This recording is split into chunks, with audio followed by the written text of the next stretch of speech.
ಸ್ನೇಹಿತರೆ ನಮಸ್ಕಾರ. ಪ್ರತಿನಿತ್ಯ ಕೂಡ ಅಮೆರಿಕ ಪಾಕಿಸ್ತಾನ ಅಂತ ವಿಡಿಯೋದಲ್ಲಿ ಹೇಳ್ತಾನೆ ಇರ್ತೀನಿ.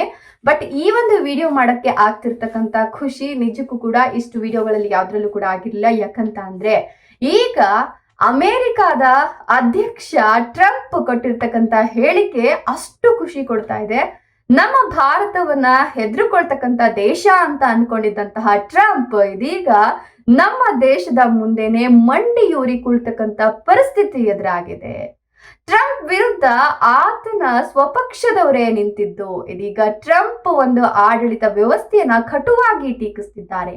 ಇನ್ನು ಕೆಲವರಂತೂ ಆತನ ಒಂದು ಆಡಳಿತ ವೈಖರಿಯನ್ನ ಆತನ ಸ್ವಪಕ್ಷೀಯರೇ ಟಾಯ್ಲೆಟ್ಗೆ ಹೋಲಿಕೆಯನ್ನ ಮಾಡಿದ್ದು ಇದೀಗ SCO ಶೃಂಗಸಭೆಯ ನಂತರ ಅಮೆರಿಕಾದಲ್ಲಿ ನಮ್ಮ ಭಾರತ ದೇಶದ ಬಗ್ಗೆ ಬಿಸಿ ಚರ್ಚೆ ಶುರುವಾಗಿದೆ.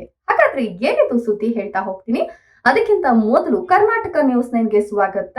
ನಾನು ವಿಮಲಾ ನಾಗರಾಜ್. ಹೌದು ಸ್ನೇಹಿತರೆ, ನಿಮ್ಮೆಲ್ಲರಿಗೂ ಗೊತ್ತಿರೋಂಗೆ ಈಗಾಗ್ಲೇ ಚೀನಾದ ಟಯಾಂಜಿನ್ನಲ್ಲಿ ಈ ಒಂದು ಶೃಂಗಸಭೆ SCO ರಾಷ್ಟ್ರಗಳ ಒಂದು ಒಕ್ಕೂಟದ ಸಭೆ ನಡೆದು ಆಗಿದೆ. ಈ ಒಂದು ಸಭೆಯ ನಂತರ ಅಮೆರಿಕಾದ ಎಲ್ಲ ಮಾಧ್ಯಮಗಳಾಗಿರಬಹುದು, ಎಲ್ಲ ಪತ್ರಿಕೆಗಳಲ್ಲೂ ಕೂಡ ಭಾರತದ ಕುರಿತಾದಂತಹ ಸುದ್ದಿ ಹರಿದಾಡ್ತಾ ಇದೆ. ಅದು ಕೂಡ ಚೀನಾ ಮತ್ತೆ ರಷ್ಯಾ ಅಧ್ಯಕ್ಷರ ಜೊತೆಗೆ ಮೋದಿ ಅವರು ಇರ್ತಕ್ಕಂತ ಒಂದಷ್ಟು ಫೋಟೋಗಳು ವೈರಲ್ ಆಗ್ತಿದೆಯಾ ಹೊರತು ಈ ಒಂದು ಶೃಂಗ ಸಭೆಯಲ್ಲಿ ಆಗಿರ್ತಕ್ಕಂತ ನಿರ್ಧಾರಗಳೇನು, ಮಹತ್ವದ ತೀರ್ಮಾನಗಳೇನು, ಯಾವ್ದ್ಯಾವ್ದಕ್ಕೆ ಬೆಂಬಲ ಸೂಚಿಸಿದ್ರು, ಏನೆಲ್ಲದಕ್ಕೂ ಕೂಡ ಕಠಿಣ ನಿಲುವನ್ನ ತೆಗೆದುಕೊಂಡ್ರು, ಇದರ ಬಗ್ಗೆ ಎಲ್ಲೂ ಕೂಡ ಚರ್ಚೆ ಆಗ್ತಾ ಇಲ್ಲ. ಇದು ಮೊದಲ ಸಿಹಿ ಸುದ್ದಿ ಅಂತ ಹೇಳಬಹುದು. ಅಮೆರಿಕವನ್ನ ಬಿಟ್ಟು ಹೊರಬಂದ ನಂತರ ಭಾರತಕ್ಕೆ ಸಿಕ್ಕ ಮೊದಲ ರಾಜತಾಂತ್ರಿಕ ಗೆಲುವು ಅಂತ ಹೇಳಿದ್ರೆ ತಪ್ಪಾಗ್ಲಿಕ್ಕಿಲ್ಲ. ಇದೀಗ ಭಾರತ, ರಷ್ಯಾ, ಚೀನಾ ಹತ್ತಿರವಾಗ್ತಿರೋದು ಅಮೆರಿಕಾಗೆ ನುಂಗಲಾರದ ತುತ್ತು ಅಂತ ಹೇಳಿದ್ರೆ ತಪ್ಪಾಗ್ಲಿಕ್ಕಿಲ್ಲ.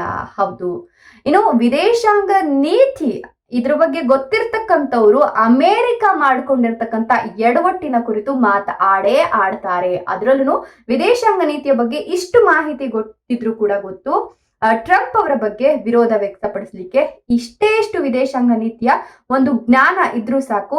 ಅಮೆರಿಕಾದ ಅಧ್ಯಕ್ಷ ಟ್ರಂಪ್ ಮಾಡ್ಕೊಂಡಿರ್ತಕ್ಕಂಥ ಎಡವಟ್ಟು ಏನು ಅನ್ನೋದು ಎಲ್ರಿಗೂ ಕೂಡ ಗೊತ್ತಾಗುತ್ತೆ.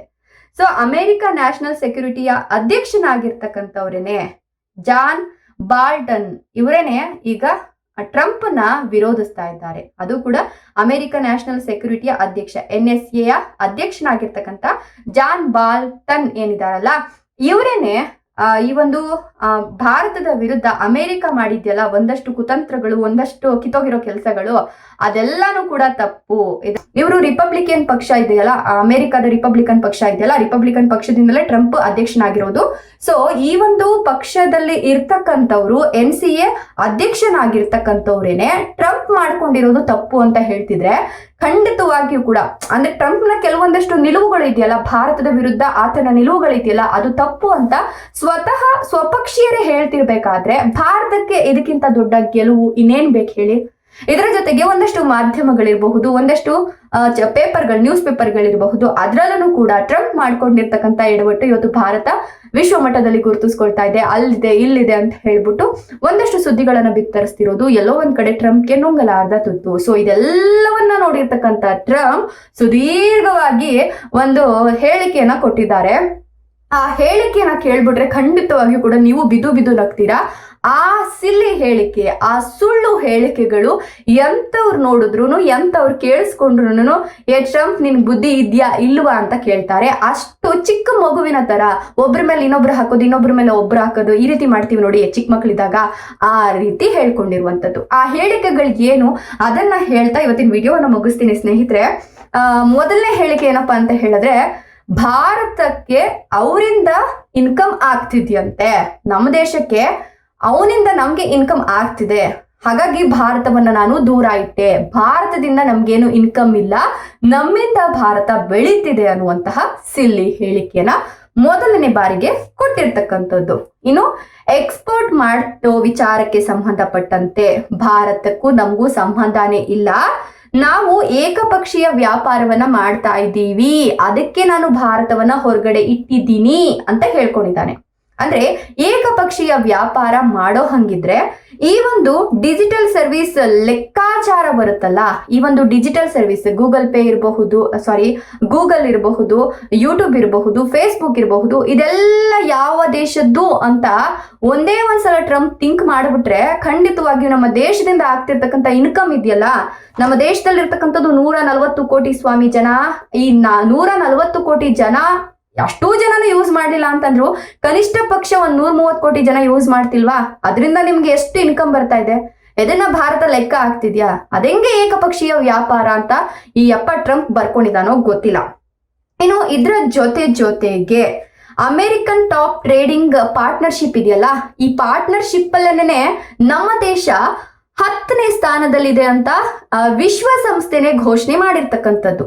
ಪಾರ್ಟ್ನರ್ಶಿಪ್ ಟ್ರೇಡಿಂಗ್ ಅಂತ ಬರುತ್ತೆ, ಆ ಟ್ರೇಡಿಂಗ್ ಅಲ್ಲಿ ನಮ್ಮ ದೇಶ 10ನೇ ಸ್ಥಾನದಲ್ಲಿದೆ. ಇದರ ಜೊತೆಗೆ ಎಕ್ಸ್ಪೋರ್ಟ್ ಮಾಡ್ತಕ್ಕಂಥ ವಿಚಾರಕ್ಕೆ ಸಂಬಂಧಪಟ್ಟಂತೆ ನಮ್ಮ ದೇಶ 13ನೇ ಲಿಸ್ಟ್ ನಲ್ಲಿದೆ. 15 ದೇಶಗಳಲ್ಲಿ ಒಂದರಲ್ಲಿ 10ನೇ ಸ್ಥಾನದಲ್ಲಿದೆ, 13ನೇ ಸ್ಥಾನದಲ್ಲಿದೆ. ಹಿಂಗಿರುವಾಗ ನಮ್ಮ ದೇಶ ಲೆಕ್ಕಾನೇ ಇಲ್ಲ ಅಂತ ನೀನು ಹೆಂಗಪ್ಪ ಹೇಳ್ದೆ ಸ್ವಾಮಿ? ನಿನಗೆ ಗೊತ್ತಾಗ್ಬೇಕು. ಇನ್ನು ರಷ್ಯಾದಿಂದ ತೈಲ ಮತ್ತೆ ಶಸ್ತ್ರಾಸ್ತ್ರಗಳನ್ನ ಭಾರತ ಆಮದು ಮಾಡ್ಕೋತಾ ಇದೆ, ನಮ್ಮ ದೇಶದಿಂದ ಏನು ಮಾಡ್ಕೋತಿಲ್ಲ ಅಂತ ಹೇಳ್ತಾ ಇದ್ದಾನೆ. ಹಾಗಾದ್ರೆ ಅಮೆರಿಕಾದ ಡಿಫೆನ್ಸ್ ಟ್ರೇಡಿಂಗ್ ಏನಿದೆಯಲ್ಲ, ಅದರಿಂದ ನಾವು ಮಾಡ್ಕೊಳ್ತಿರ್ತಕ್ಕಂಥ ಒಂದಷ್ಟು ಆಮದುಗಳಿದೆಯಲ್ಲ, ಅದನ್ನು ಒಮ್ಮೆ ಕುತ್ಕೊಂಡು ಲೆಕ್ಕ ಹಾಕ್ಬಿಡಪ್ಪ, ನೀನ್ ಕೊಟ್ಟಿರ್ತಕ್ಕಂಥ ಹೇಳಿಕೆ ಸರಿನಾ ತಪ್ಪಾ ಅನ್ನೋದು ನಿನಗೆ ಅರ್ಥ ಆಗತ್ತೆ. ಇದ್ರ ಬಗ್ಗೆ ನಾನು ಮಾತನಾಡಕ್ ಹೋಗಲ್ಲ. ಇದರ ಜೊತೆಗೆ ಇನ್ನೊಂದಷ್ಟು ಹೇಳಿಕೆಗಳನ್ನ ಕೊಟ್ಟಿದ್ದು, ಭಾರತ ನಮ್ಮ ವಿರುದ್ಧ ಸಮರವನ್ನ ಸಾರ್ತಾ ಇದೆ, ನಾವು ಅವರಿಗೆ ಟ್ಯಾಕ್ಸ್ ಅನ್ನ ಯಾವುದೇ ಕಾರಣಕ್ಕೂ ರೆಡ್ಯೂಸ್ ಮಾಡ್ಕೊಳ್ಳಿ ಅಂತ ಹೇಳಿಲ್ಲ. ಆದ್ರೂ ಕೂಡ ಭಾರತಕ್ಕೆ ಅಮೆರಿಕಾದಿಂದ ಬರುತ್ತಲ್ಲ ಕೃಷಿ ಉತ್ಪನ್ನಗಳು, ಆ ಕೃಷಿ ಉತ್ಪನ್ನಗಳ ಮೇಲೆ 0 ಟ್ಯಾಕ್ಸ್ ನ ವಿಧಿಸ್ತೀವಿ ಅಂತ ಭಾರತನೇ ಹೇಳ್ಕೊಳ್ತು. ಆದ್ರೆ ವಿತೌಟ್ 0 ಟ್ಯಾಕ್ಸು ನಮ್ಗೆ ಬೇಡ ಅಂತ ಹೇಳ್ಬಿಟ್ಟು ನಾವೇನೆ ಭಾರತನ ದೂರ ಇಟ್ಟಿದೀವಿ. ವಿತೌಟ್ 0 ಟ್ಯಾಕ್ಸ್ ಅಲ್ಲಿ ನಾವು ಹೋದ್ವಿ ಅಂತ ಹೇಳಿದ್ರೆ ನಮ್ಗೇನೂ ಸಿಗಲ್ಲ ಅಂತ ಅನ್ಬಿಟ್ಟು ಒಂದಷ್ಟು ಸುಳ್ಳು ಪುರಾವೆಗಳನ್ನ ಇಷ್ಟುದ್ದ ಬರ್ಕೊಂಡು ಹೋಗಿದಾನಯ್ಯಪ್ಪ. ಸೊ ಯಾವುದೇ ಕಾರಣಕ್ಕೂ ಕೂಡ ಇಂತಹ ಪರಿಸ್ಥಿತಿಯಲ್ಲಿ, ಅದ್ರಲ್ಲೂ ನಾವು ಕೃಷಿ ಪ್ರಧಾನ ರಾಷ್ಟ್ರ ಆಗಿರ್ತಕ್ಕಂಥ ದೇಶದವ್ರೇನೆ ಆಯಪ್ಪ ಮಾಡ್ತಕ್ಕಂಥ ಕೃಷಿ ಉತ್ಪನ್ನಗಳನ್ನ ತೆಗೆದುಕೊ ಬಂದ್ಬಿಟ್ಟು ನಮ್ಮ ಮಾರುಕಟ್ಟೆಗಳಲ್ಲಿ ನಾವು ಮಾರಾಟ ಮಾಡ್ಲಿಕ್ಕೆ ಒಪ್ಕೊಂತೀವ? ಇದು ಎಂತ ದಡ್ಡನ ಮಗ ಆದ್ರೂ ಕೂಡ ಇದನ್ನ ಒಪ್ಕೊಳ್ಳೋದಿಲ್ಲ. ಅಂತದ್ರಲ್ಲಿ ಭಾರತ ಅಲ್ಲಿಂದ ಬರ್ತಕ್ಕಂಥ ಕೃಷಿ ಉತ್ಪನ್ನಗಳನ್ನ ಆಮದು ಮಾಡ್ಕೊಳ್ಳಿಕ್ಕೆ ಒಪ್ಕೊಂಡಿದೆ, ಅದು 0% ಟ್ಯಾಕ್ಸ್ ನಲ್ಲಿ ಅಂತ ಸುಳ್ಳು ಹೇಳ್ತಾನೆ ಅಂತ ಅಂದ್ರೆ ಇನ್ನು ಆ ಅಪ್ಪನ ಮನಸ್ಥಿತಿ ಯಾವ ರೀತಿ ಇದೆಯೋ ಆ ಅಪ್ಪನ್ಗೆ ಗೊತ್ತು ಅಂತ ಹೇಳಬಹುದು. ಸೊ ಇದೆಲ್ಲವನ್ನ ನೋಡ್ತಾ ಇದ್ರೆ ಎಲ್ಲ ಒಂದ್ ಕಡೆ ನಂಗೆ ತೀರಾ ಖುಷಿ ಆಗ್ತಿದೆ, ಎಲ್ಲ ಒಂದ್ ಕಡೆ ನಮ್ಮ ಭಾರತವನ್ನ ಕಂಡು ಅಮೆರಿಕ ಹೆದರ್ಕೊಳ್ತಾ ಇದೆ. ಟ್ರಂಪ್ ವಿರುದ್ಧನೇ ಸ್ವಪಕ್ಷೀಯರೇ ನಿಂತಿದ್ದಾರೆ ಅಂತ ಅಂದ್ರೆ ನಿಜವಾಗ್ಲೂ ಕೂಡ ಇದಕ್ಕಿಂತ ಖುಷಿ ಸುದ್ದಿ ಏನ್ ಬೇಕು ಹೇಳಿ? ಒಟ್ನಲ್ಲಿ ನಮ್ಮ ಭಾರತ ಜಪಾನ್ ಮಾಡಿದಂತಹ ತಪ್ಪನ್ನ ಮಾಡದೆ ಕೆಚ್ಚೆದೆಯಿಂದ ಮುನ್ನುಗ್ತಿರೋದ್ರಿಂದ ಈ ಒಂದು ಟ್ರಂಪ್ ನ ಎಂತ ಕಿತ್ತೋಗಿರೋ ತಂತ್ರಗಾರಿಕೆ ಆದ್ರೂ ಕೂಡ ವರ್ಕೌಟ್ ಆಗಲ್ಲ ಅನ್ನೋದು ಕನ್ಫರ್ಮ್ ಕಣ್ರಿ.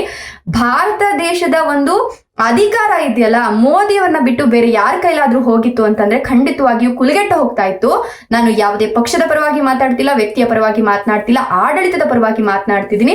ಈ ಒಂದು ವಿಚಾರದಲ್ಲಿ, ಎಸ್ಪೆಷಲಿ ಅಮೆರಿಕಾದ ವಿಚಾರದಲ್ಲಿ ಮೋದಿ ತೆಗೆದುಕೊಂಡಿರ್ತಕ್ಕಂಥ ನಿಲುವು ಇದೆಯಲ್ಲ, ಹ್ಯಾಟ್ಸಪ್ ಕಣ್ರಿ.